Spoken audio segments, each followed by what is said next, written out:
What if I told you that Ferrari isn't actually struggling? What if Lewis Hamilton's slow start in testing was all part of a bigger plan?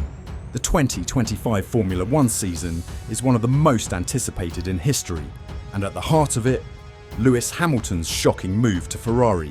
For the first time in over a decade, Hamilton is no longer in a Mercedes. Fans expected him to come out swinging, but that's not what happened. After his first full day of testing, he was over a second slower than his teammate Charles Leclerc. So, what's really going on? Is Ferrari hiding their true performance? Is Hamilton struggling to adapt? Or is this just the calm before the storm? Let's break it down. From the moment Hamilton stepped into the Ferrari SF25, cameras were rolling. Fans waited to see a glimpse of dominance, but instead we got confusion. His lap times were mid-table. His teammate was much quicker. And at times, Hamilton looked uncomfortable in the car, something we rarely see from a 7-time world champion. But here's where things get interesting. While many assume Hamilton's struggling, there's another possibility. Ferrari doesn't want us to know their true pace. Let's talk about sandbagging, a term you've probably heard thrown around in F1. But what does it actually mean? Teams deliberately underperform during testing to hide their true speed from rivals. And Ferrari, they have a long history of playing these kinds of games. Ferrari's sandbagging history. In 2019, they looked unstoppable in testing, only to struggle when the real races began. In 2022, they played it safe in testing, only to show up in Bahrain and dominate the first race. Even last year, their true pace wasn't clear until race day. Could it be that Hamilton's struggles are just part of the bigger picture? Could Ferrari be deliberately keeping their cards close to their chest? If you only looked at Hamilton's lap times, you'd assume he was struggling.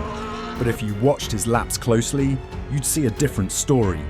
Observers noted that Hamilton was experimenting heavily. His racing line through turn 10 kept changing. One lap, he'd ride the inner curb. The next, he'd dodge it completely. Then, he'd go for a heavy bite. This suggests something crucial. Hamilton was testing different approaches, not just struggling to adapt. Meanwhile, Red Bull's Liam Lawson was smooth, consistent and fast.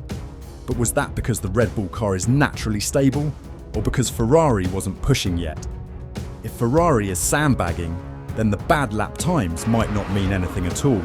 If there's one thing casual fans get wrong about testing, it's that raw lap times don't tell the full story. Here's why.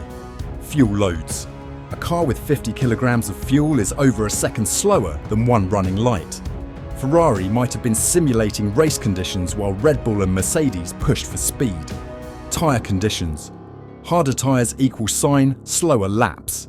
If Ferrari wasn't using the softest compounds, their pace would naturally look worse.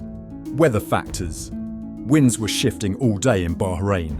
On some laps, Hamilton was driving into headwinds, while later, Leclerc had a tailwind advantage. What looks like a slow car might actually be a team managing conditions strategically. Here's something most people missed. Hamilton has completely reworked Ferrari's steering wheel.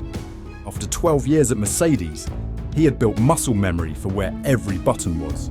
Ferrari's wheel is totally different. So what did he do? He redesigned it. Key changes Hamilton made.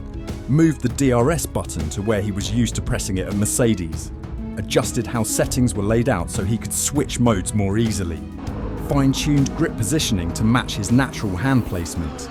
This might sound small, but for a driver operating at split-second reaction times, it's a massive deal. If Hamilton looked a little off in testing, part of it could be simply getting used to the new controls. So now we get to the big question. How good is the SF25 really? Here's what we do know. The car looks stable and smooth on track. No major mechanical issues were reported. Hamilton's long-run pace was actually solid, even if single lap times weren't eye-catching. And then there's this. The final day of testing.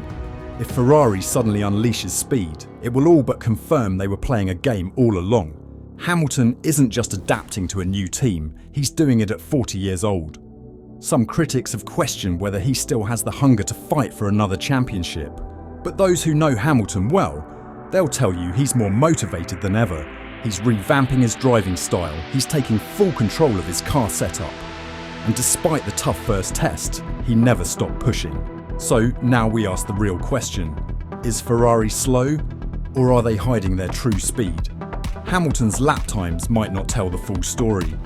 With fuel loads, setups and weather factors at play, Ferrari could be setting themselves up for a huge surprise at the first race. What do you think? Is Ferrari playing the long game? Will Hamilton be back at the top soon? Or is there real trouble ahead? Let me know in the comments below. And if you enjoyed this deep dive, hit that like button, subscribe and turn on notifications for more exclusive F1 analysis.